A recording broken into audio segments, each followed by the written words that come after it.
శ్రీ శక్తి జ్యోతిష్యాలయం ఆరోగ్య, ఆర్థిక, కుటుంబ సమస్యలు, భార్యాభర్తల మధ్య గొడవలు, కోర్టు వివాదాలు, సంతాన సమస్యలు, ప్రేమికుల మధ్య దూరం, ఎలాంటి సమస్యలకైనా సరే తమలపాకుపై అంజనం వేసి చెప్పడం మా ప్రత్యేకత. సంప్రదించవలసిన ఫోన్ నంబర్ 8555973038. కుంభరాశి వారి యొక్క జీవితంలోకి తీవ్రమైనటువంటి మార్పులు చోటు చేసుకోబోతున్నాయి. ఖచ్చితంగా ఈ వీడియో చివరి వరకు చూస్తే మీకే అర్థమవుతుంది.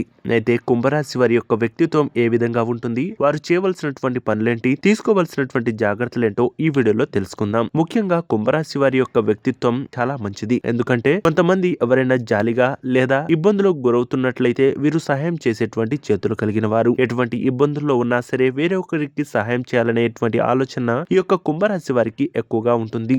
ఈ ఆలోచన వేరే రాశుల్లో ఉండడం చాలా తక్కువ, కానీ వీరికి కోపం కూడా చాలా ఎక్కువే. కానీ కొంతమంది నమ్మిన వ్యక్తులే వీరిని ఘోరంగా మోసం చేస్తూ ఉంటారు. గత కొద్ది రోజులుగా వీరి జీవితంలో తీవ్రమైనటువంటి నిరాశ, ఇబ్బందులు ప్రతి పనిలో కూడా చివరి వరకు వచ్చి చాలా ఇబ్బందులుగా మారుతుందని చెప్పుకోవచ్చు. అటువంటి కుంభరాశి వారు చేయవలసినటువంటి పరిహారాలేంటి, తీసుకోవాల్సినటువంటి జాగ్రత్తలేంటో ఈ వీడియోలో తెలుసుకుందాం. ముందుగా కుంభరాశి వారు ఎట్టి పరిస్థితుల్లో కూడా వేరే ఒకరికి అప్పు ఇవ్వడం గాని లేదా మధ్యవర్తులుగా ఉండడం మానేయండి. ముఖ్యంగా ఇటువంటి సందర్భాల్లోనే తీవ్రమైనటువంటి నష్టాన్ని ఈ యొక్క రాశి వారు చవిచూస్తారు. కొంతమంది స్నేహితులను లేదా దగ్గరి బంధువులను మీకు తెలియని వ్యక్తులకు మీరు అప్పులు ఇప్పించడం ద్వారా మీరు చెయ్యని తప్పులకు కూడా శిక్షను అనుభవించారు. అంతేకాదు కుంభరాశి వారు ఈ కంటిన్యూ చేసినట్లయితే తీవ్రమైనటువంటి నష్టాన్ని చవిచూడబోతున్నారు. కాబట్టి అటువంటి విషయాల్లో చాలా జాగ్రత్తగా కేర్ గా ఉండాలనేది మాత్రం మర్చిపోవద్దు. అలాగే మీ ఇంట్లో ఎప్పటి నుంచో పడి ఉన్నటువంటి చెప్పులు గాని, ఇక పనికిరాని వస్తువులను గాని, చీపుర్లు గాని ఉంటే వెంటనే తీసి బయటపడేయండి. ఎందుకంటే అవి బయట ఉన్నటువంటి నెగిటివ్ ఎనర్జీని ఎప్పటి నుంచో మనం బయటికి వెళ్లి తీసుకొచ్చిన చెప్పులు గాని లేదా వాటికి సంబంధించినటువంటి ఏ విషయమైనా సరే మనకు నెగిటివ్ ఎనర్జీని కలిగిస్తాయి. దీనివల్ల ఇంట్లో గొడవలు, భార్యాభర్తల మధ్య చికాకులు, ప్రతి విషయంలో కూడా కోపడ్డం లాంటివి మనం చూస్తూ ఉంటాం. కాబట్టి ఎప్పటికప్పుడు మనం క్లీన్ గా ఉన్నట్లయితే శుభ ఫలితాలను పొందుకోవచ్చు. అలాగే వీరికి లక్ష్మీదేవి యొక్క కటాక్షం ఉన్నప్పటికీ మధ్యలో వీరు చేసేటువంటి కొన్ని పనులు తీవ్రమైనటువంటి నష్టాన్ని చవిచూస్తూ ఉంటాయి.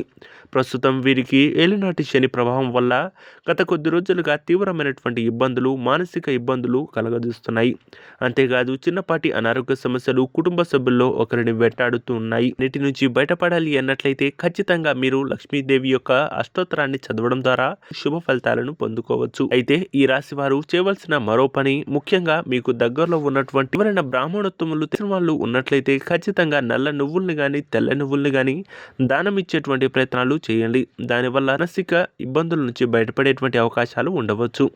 అంతేకాదు లక్ష్మీదేవి యొక్క ఆరాధనతో పాటుగా మీరు దగ్గరలో ఉన్నటువంటి శివాలయానికి వెళ్ళి నవగ్రహ శాంతి పూజను చేపించుకోవడం ద్వారా మీ ఇంట్లో కలిగేటువంటి నష్టాలు, ఇబ్బందుల నుంచి బయటపడేటువంటి అవకాశం ఈ రాశి వారికి ఎక్కువగా ఉంటుంది. ముఖ్యంగా ఈ రాశి వారు వేరే వ్యక్తుల వల్ల మాత్రమే ప్రభావితమై తీవ్రమైనటువంటి నష్టాన్ని అనుభవిస్తూ ఉంటారు. అయితే మీ యొక్క భార్య కానీ లేదా భర్త కానీ మాటలు మీరు పెడచెవిన పెట్టకుండా వారి యొక్క సలహాలు, సూచనలు తీసుకున్నా సరే మీకు అనుకూలమైనటువంటి ఫలితాలు కలగవచ్చు. అలాగే ఈ రాశి వారికి 3 అంకెను అదృష్టంగా చెప్పవచ్చు. అంతేకాదు ఈ రాశి వారికి 2026 సంవత్సరం నుంచి అద్భుతమైనటువంటి ఫలితాలు ఉండబోతున్నాయి. మీరు కోరిన కోరికలు తీరే విధంగా ఉండబోతుంది. అంతేకాదు స్టార్టింగ్లో చిన్న చిన్న అవరోధాలు వచ్చినప్పటికీ ఇక ఈ 2026 చివరి నాటికి మీరు అద్భుతమైనటువంటి లాభాలను కానీ, ఫలితాలను కానీ చూడబోతున్నారు. ఇద్దరు వ్యక్తుల యొక్క పరిచయం మిమ్మల్ని తీవ్రమైనటువంటి ఇబ్బందులు, మానసిక క్షోభను ఇక అనుభవించవచ్చు. కాబట్టి అటువంటి విషయాల్లో జాగ్రత్తగా ఉండండి. మీకు తెలియని విషయాల్లో పెట్టుబడులు కానీ లేదా వారిని నమ్మి మీరు గుడ్డిగా నమ్మి ఏది పడితే అది ఇవ్వడం కానీ, మీ యొక్క రహస్యమైనటువంటి విషయాలను పంచుకోవడం ద్వారా కానీ లేదా తెలియని విషయాలను పంచుకోవడం ద్వారా కానీ తీవ్రమైనటువంటి నష్టాలను చేకూరేటువంటి అవకాశం ఉంటుంది. కాబట్టి అటువంటి విషయాల్లో 1-2 సార్లు ఆలోచించిన తర్వాతే మీరు ముందుకు వెళ్ళడం ఇక సాధ్యపడుతుంది. అలాగే కొత్త వాహనాలు కొనుగోలు చేసేటువంటి అవకాశం ఈ రాశి వారికి శుభ ఫలితాలు పొందుకునేటువంటి అవకాశం ఉండవచ్చు.